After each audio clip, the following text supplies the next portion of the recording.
Sekarang mari kita berlatih.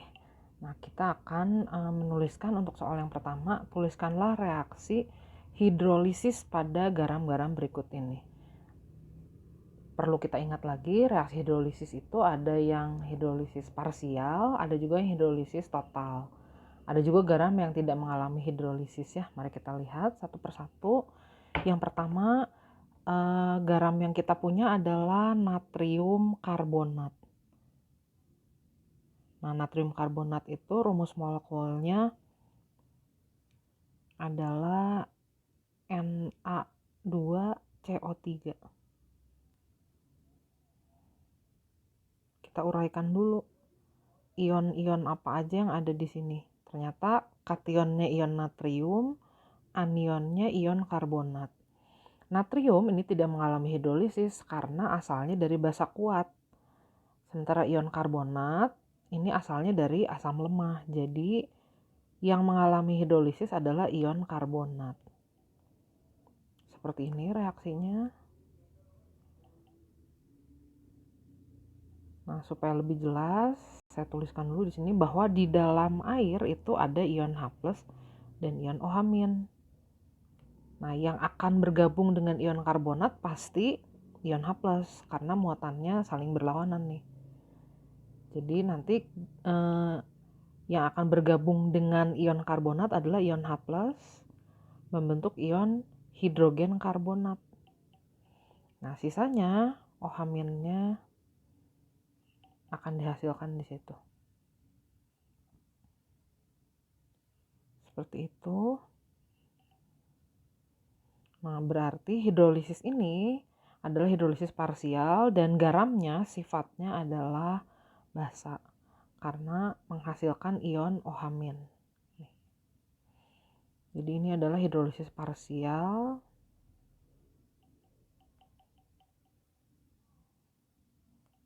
Nah,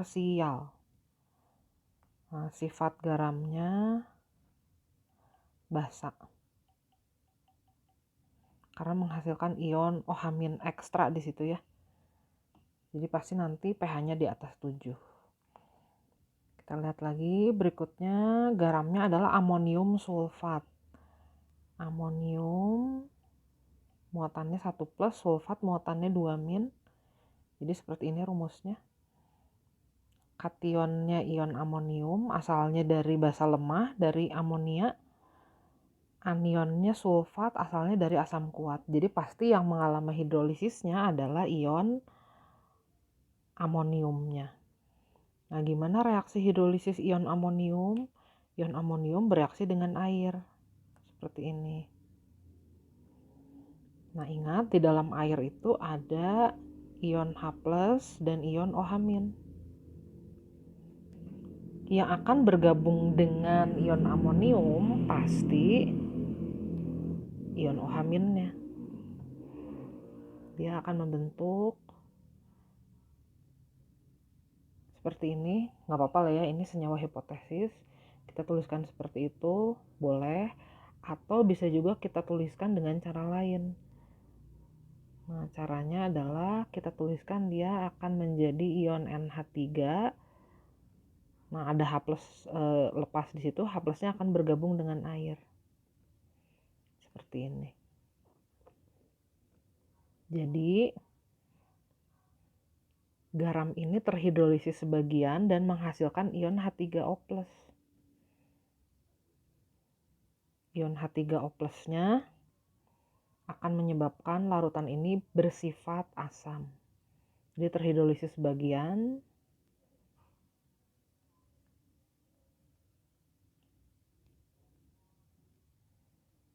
dan sifatnya garam asam.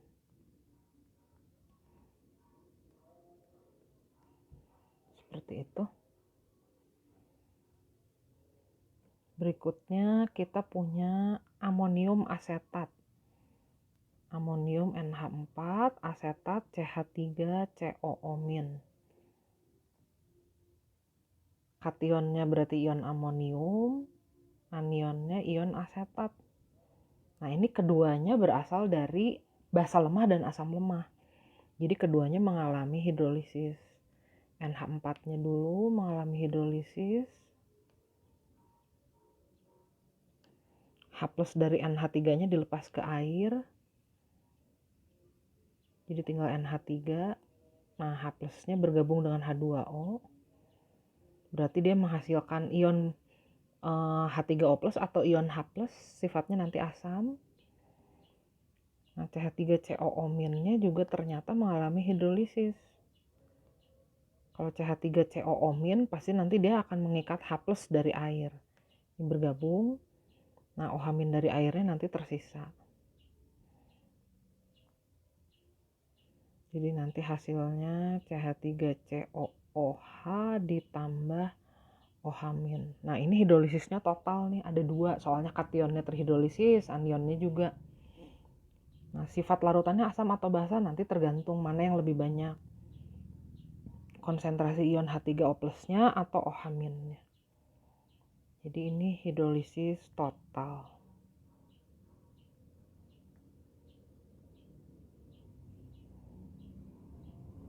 Oke, berikutnya ada garam kalium nitrat, kalium K+, nitrat NO3-. Nah, ini kationnya K+, anionnya NO3-. Ini asalnya dari suatu basa kuat, KOH. Anionnya juga asalnya dari suatu asam kuat, asam nitrat. Nah, ini baik ion K+ maupun NO3-, keduanya tidak mengalami hidrolisis karena asalnya dari elektrolit kuat. Berarti garam ini tidak terhidrolisis. Kalau tidak terhidrolisis berarti tidak ada ion H+ dan OH-, ion H+ atau ion OH- yang dihasilkan dari hidrolisisnya. Jadi hanya ada ion H+ dan OH- dari air yang konsentrasinya 10⁻⁷. Berarti ya pH-nya netral saja 7. Oke, berikutnya ada soal seperti ini. Tersedia 6 larutan A sampai F. Kita diminta mengurutkan dimulai dari larutan dengan pH terendah. Nah, kalau kita lihat satu persatu, H2SO4 ini adalah suatu asam kuat. Valensinya 2. Kemudian NH3 ini adalah suatu basa lemah. HCl asam kuat, valensinya 1. NH4Cl ini adalah suatu garam. Garam yang terhidrolisis parsial, yang terhidrolisisnya hanya ion NH4. Nah, garam ini pasti sifatnya asam karena yang terhidrolisisnya ion NH4. Pasti akan dihasilkan ion H+ di sini. Atau kita juga bisa melihatnya garam ini berasal dari basa lemah dan asam kuat. Ion Cl- kan dari asam kuat. Jadi pasti sifat basanya ngikutin siapa yang kuat. Jadi sifat garamnya adalah garam asam. pH-nya pasti di bawah 7. Nah, kemudian CH3COOH ini adalah suatu asam lemah. Dan KCl ini adalah garam yang tidak terhidrolisis karena K+ asalnya dari asam kuat, Cl- juga dari asam kuat. Dari basa kuat K+-nya, Cl- dari asam kuat. Jadi ini adalah garam yang tidak terhidrolisis. pH-nya 7 netral. Nah, kalau kita diminta mengurutkan, pasti yang pH-nya paling kecil itu adalah asam terkuat. Jadi H2SO4 pasti. Valensinya 2, pasti ini menyebabkan pH-nya makin kecil lagi. Kemudian yang kedua adalah pasti asam kuat juga, tapi yang valensinya lebih sedikit. Kemudian baru asam lemah makin tinggi lagi pH-nya. Nah, garam asam pH-nya itu pasti tetap di bawah 7, tapi dia tetap di atas dari asam lemah. Jadi urutan berikutnya NH4Cl. Nah, setelah itu baru garam yang netral karena pH-nya 7. Nah, baru yang paling tinggi pH-nya di sini adalah NH3 karena dia sifatnya basa. Seperti itu. Nah, kebetulan ini bisa langsung dinyatakan seperti ini karena konsentrasinya semuanya sama 0,1 molar. Kalau tidak ya kita harus hitung satu persatu. Nah, kalau mau kita hitung dengan perhitungan, nanti kita gunakan lagi tuh cara menghitung H+ pada asam kuat, pada basa kuat, asam lemah, basa lemah. Nah, mungkin tambahannya adalah ini nih, cara menghitung H+ pada garam aja. Berikutnya, nah kita diminta menghitung pH larutan natrium benzoat. Natrium benzoat, natrium itu ion Na+, benzoat itu C6H5COO-. Jadi bentuknya seperti ini. Kationnya Na+, pasti tidak terhidrolisis, asalnya dari basa kuat ya. Nah, kalau C6H5COO- ini asalnya dari asam lemah. Jadi dia mengalami hidrolisis.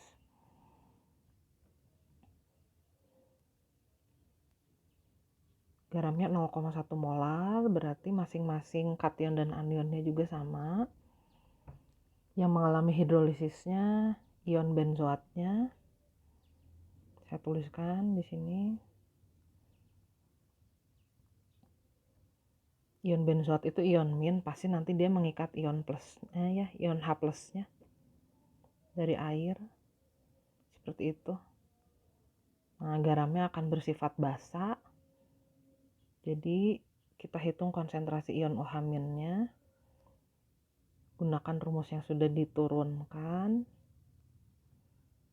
Nah, di sini pasti konsentrasinya konsentrasi anionnya kalau garam basa. Gini. KW-nya 10 pangkat min 14, KA-nya ada di soal 6,4 kali 10 pangkat min 5, saya ganti aja ya jadi 64 kali 10 pangkat min 6, sama aja.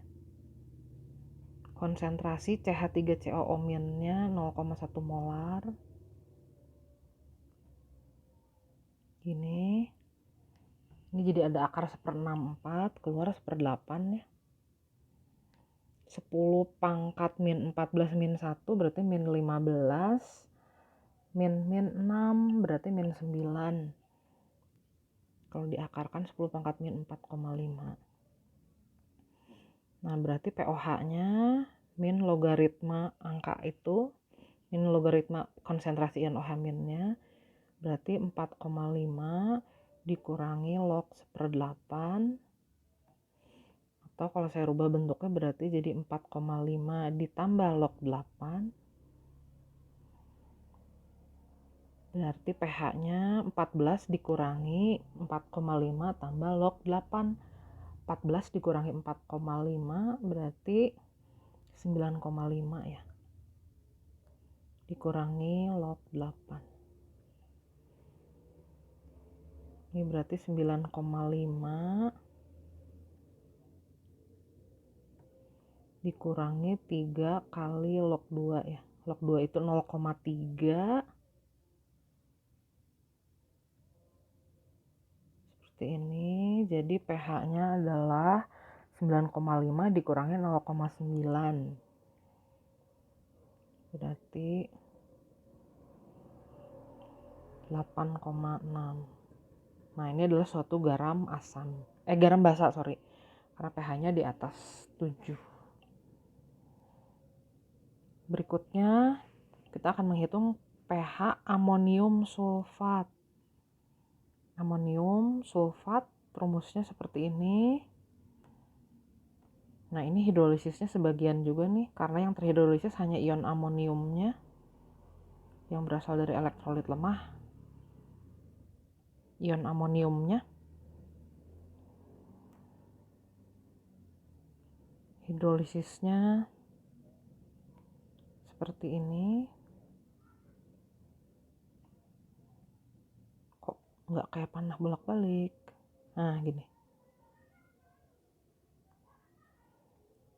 Ini akan menghasilkan garam asam. H+ atau H3O+-nya berarti akar KW per KB dikali konsentrasi kationnya, pasti kationnya mengalami hidrolisis.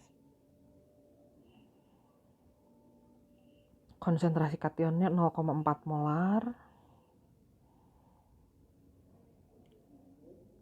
Saya hitung di sini ya. KW-nya 10 pangkat min 14, kalau tidak ada informasi selalu begitu.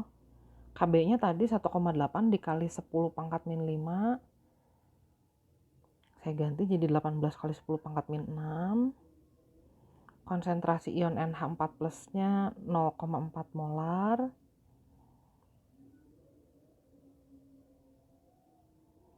Gini.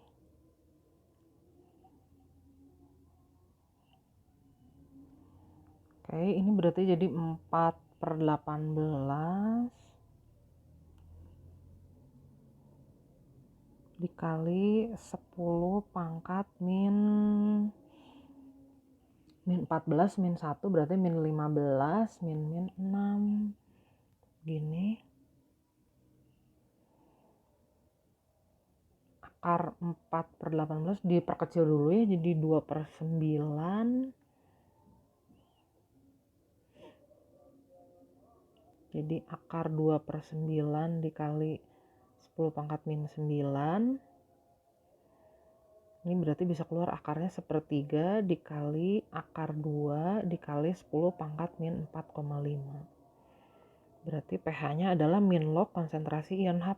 Jadi 4,5 dikurangi log 1/3 dikurangi lagi log akar 2. Berarti 4,5 ditambah log 3 kurangi setengah log 2. Log 3 itu kalau dibulatkan 0,5.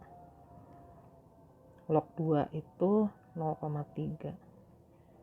Nah, jadi ini berarti 4,5 tambah 0,5, 5 dikurangi 0,15. Jadi 4,85. Nah, ini adalah suatu garam asam. pH-nya di bawah 7. Berikutnya, kita diminta menghitung berapa gram padatan amonium klorida untuk membuat 500 ml larutan ber-pH 5. Nah, larutan kita adalah amonium klorida. Kationnya NH4+, nanti kationnya mengalami hidrolisis, anionnya tidak mengalami hidrolisis. Hidrolisis ion NH4+ akan menghasilkan ion H3O+, berarti sifat garamnya adalah asam. Nah, untuk sifat garam asam, konsentrasi ion H+ atau H3O+-nya adalah seperti ini cara menghitungnya.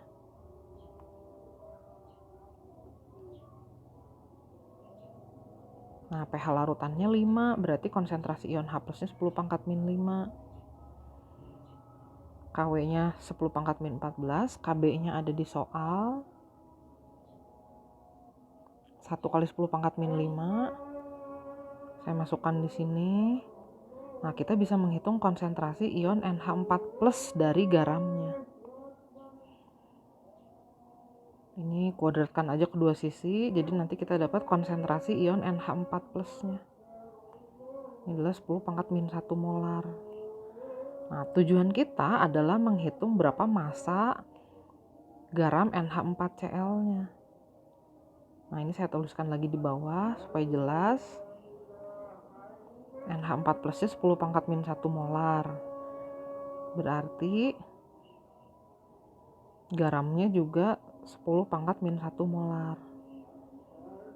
Nah, molaritas itu adalah mol dibagi volume.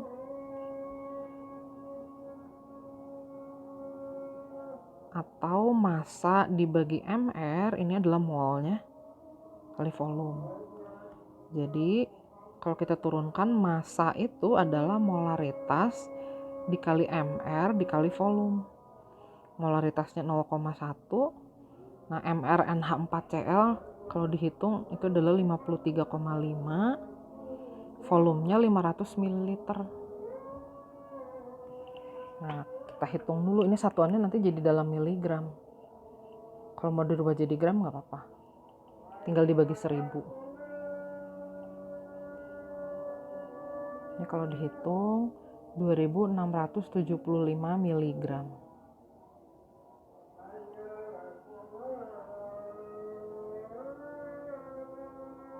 Ini ya. Nah, ada tuh di situ semua AR-nya. Oke, contoh berikutnya lagi, kita sekarang diminta menghitung berapa gram padatan natrium asetat yang harus dilarutkan untuk membuat 500 ml larutan pH 9. Larutannya natrium asetat, NaCH3COO. Nah, yang akan mengalami hidrolisis nanti adalah ion asetatnya.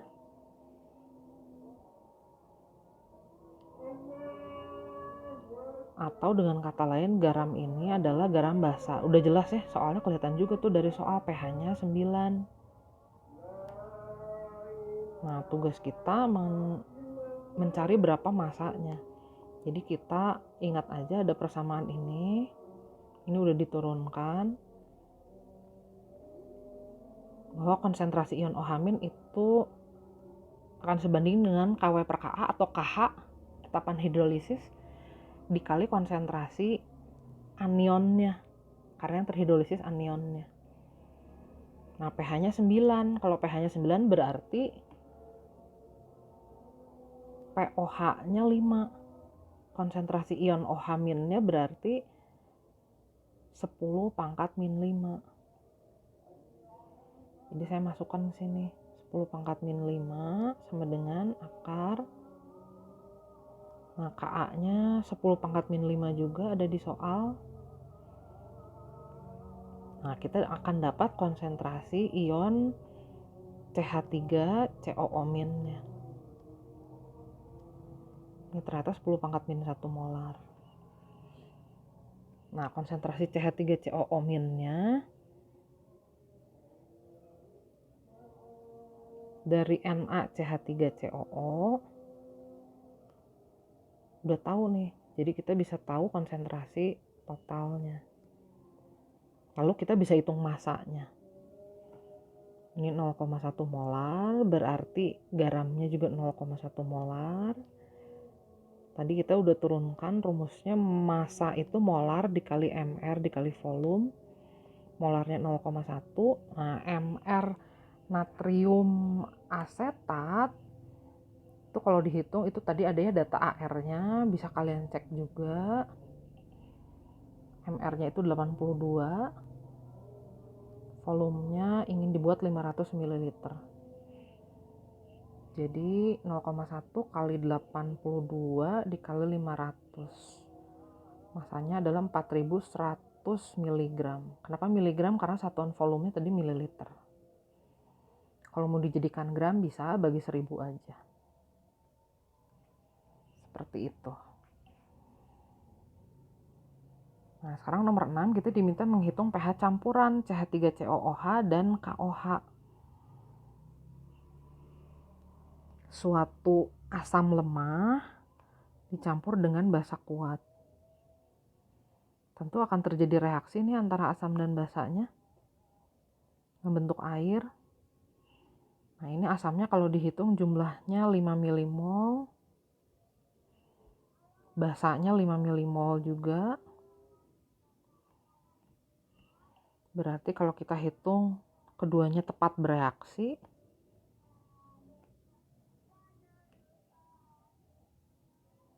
kalau tepat bereaksi berarti kita punya garam aja penentu pH-nya.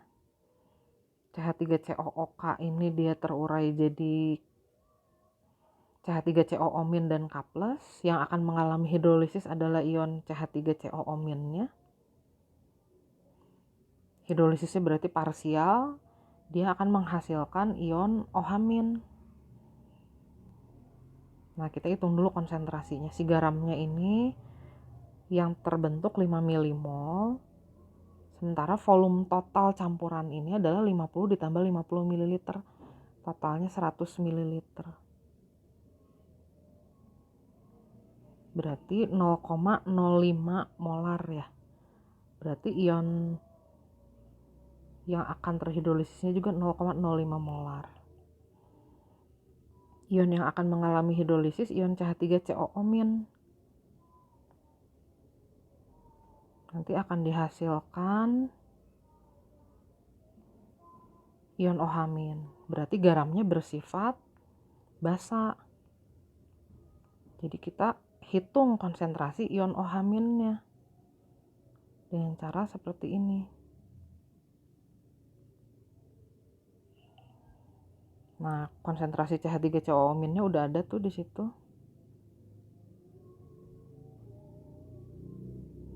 Ka-nya juga udah ada. 1 kali 10 pangkat min 5.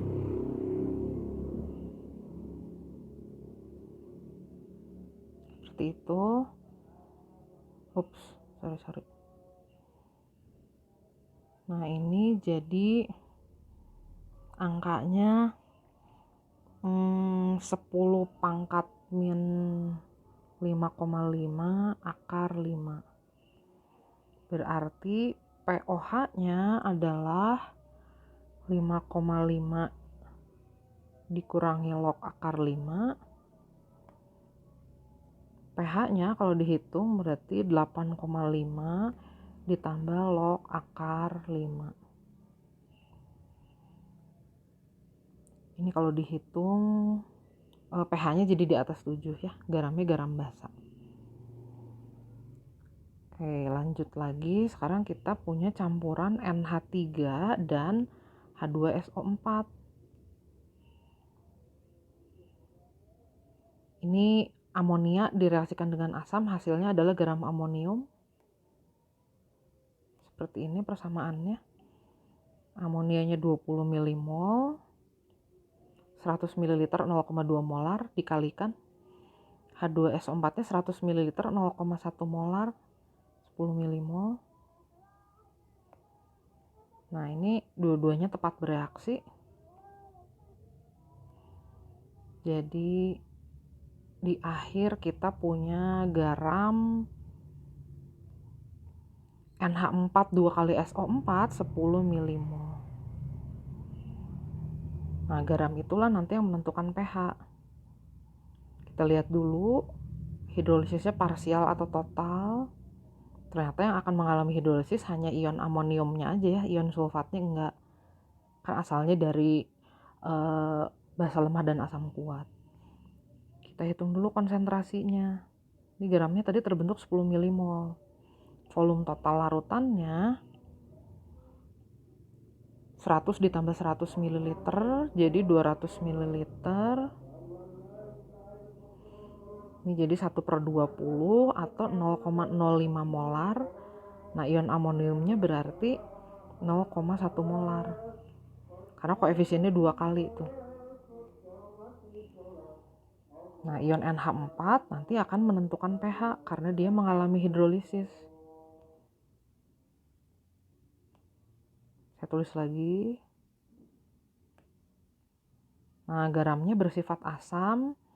Jadi kita hitung konsentrasi ion H+ atau H3O+-nya.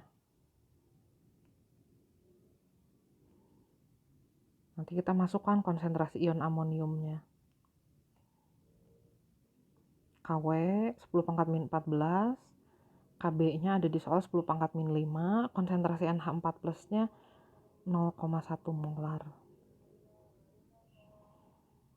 Nah, ini hasilnya jadi 10 pangkat min 5. Berarti pH larutan ini adalah 5. Ini adalah suatu garam asam. Oke, berikutnya kita punya suatu basa lemah bereaksi dengan asam lemah.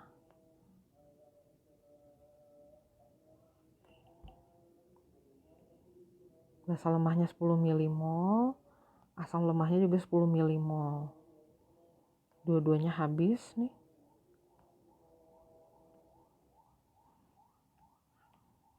Nah, di sini kita memperoleh garam terhidrolisis total. NH4F ini kedua ionnya mengalami hidrolisis. NH4 terhidrolisis, F- juga terhidrolisis, hidrolisis total.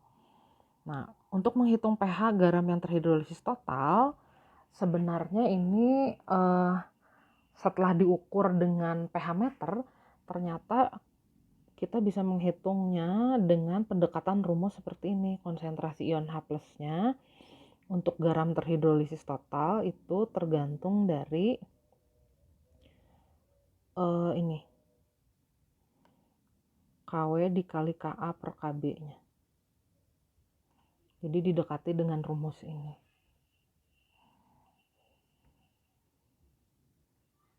Jadi 10 pangkat min 14 dikali Ka-nya adalah 10 pangkat min 4. Dibagi KB-nya 10 pangkat min 5. Kalau dihitung jadi, ini ada akarnya. Nah, ternyata 10 pangkat min 18, min 5, min 13 ya. Nah, berarti pH campurannya jadinya di bawah 7. Nah, ini memang masuk akal karena kalau kita lihat Ka-nya itu lebih besar daripada Kb-nya nilainya. Jadi pasti ion H+ yang dihasilkan dari hidrolisis NH4-nya lebih banyak daripada ion OH-nya. Ini kan keduanya mengalami hidrolisis. Nah, ternyata ion H+-nya lebih banyak, makanya pH larutannya di bawah 7. Oke, satu lagi. Saya tandain dulu deh, jadi ini nanti biar gampang ya. Ini cara menghitung konsentrasi ion H+ kalau garamnya terhidrolisis total. Ini ada suatu rumus pendekatan.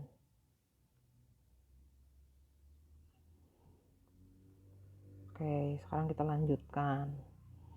Jika pH asam benzoat, suatu asam lemah yang konsentrasinya 1 molar adalah 3 min log 8, maka hitunglah pH larutan kalium benzoat. Nah, asam benzoat ini adalah suatu asam lemah.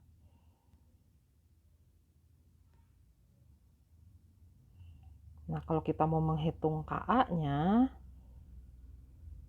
masih ingat kan ada persamaan ini ya? Seperti ini. Nah, pH-nya adalah 3 min log 8, berarti konsentrasi ion H+-nya 8 dikali 10 pangkat min 3. Molaritasnya 1 molar. Berarti kita dapat dulu Ka-nya. Ka-nya adalah 64 dikali 10 pangkat min 6. Nah, sekarang kita diminta menghitung pH suatu garam kalium benzoat. Nah, garam ini sudah jelas pasti garam bersifat basa. Karena asalnya dari asam lemah dan basa kuat. Nah, kalium benzoatnya 0,01 molar. Pasti yang mengalami hidrolisisnya ion benzoatnya. Hidrolisisnya pasti parsial dan garamnya sifatnya basa. Jadi kita bisa langsung masukkan saja ke persamaan ini.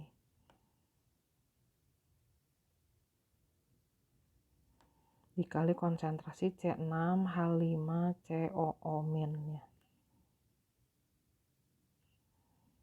Jadi akar 10 pangkat min 14 dibagi Ka-nya tadi sudah berhasil dihitung 64 kali 10 pangkat min 6. Konsentrasi ion benzoatnya 10 pangkat min 2. Berarti jadi 1/8 dikali 10 pangkat min 14 min 2 min 16 min 6 min 10. Begini. Jadi POH-nya 5 kurangi log 1/8 atau 5 ditambah log 8. pH garamnya berarti 14 dikurangi 5 ditambah log 5, 9 dikurangi log 5.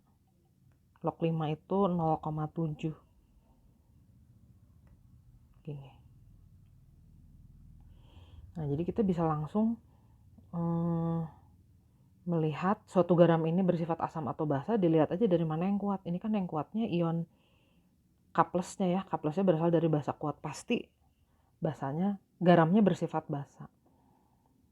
Nah, sekarang kita punya basa lemah LOH 0,1 molar, pH-nya 11.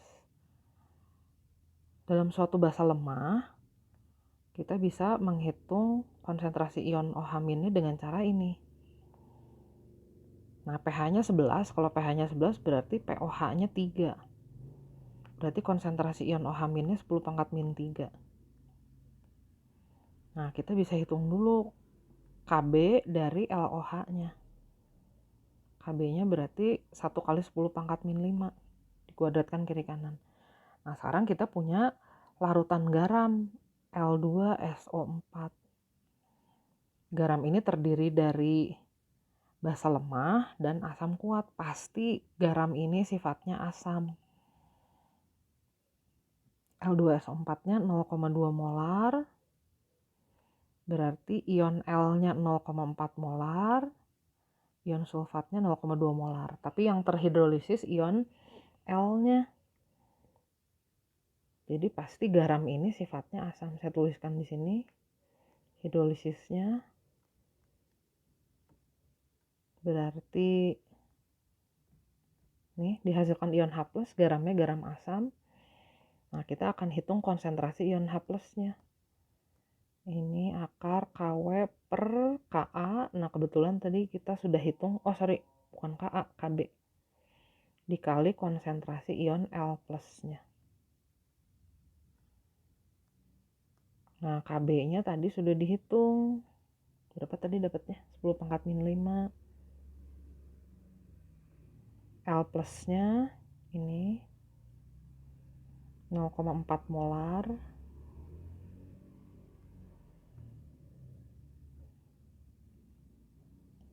Nah, jadi kita dapat 2 dikali 10 pangkat min 5 ya H+-nya.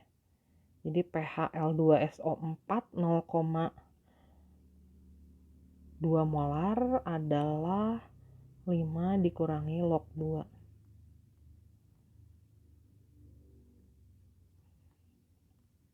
Oke.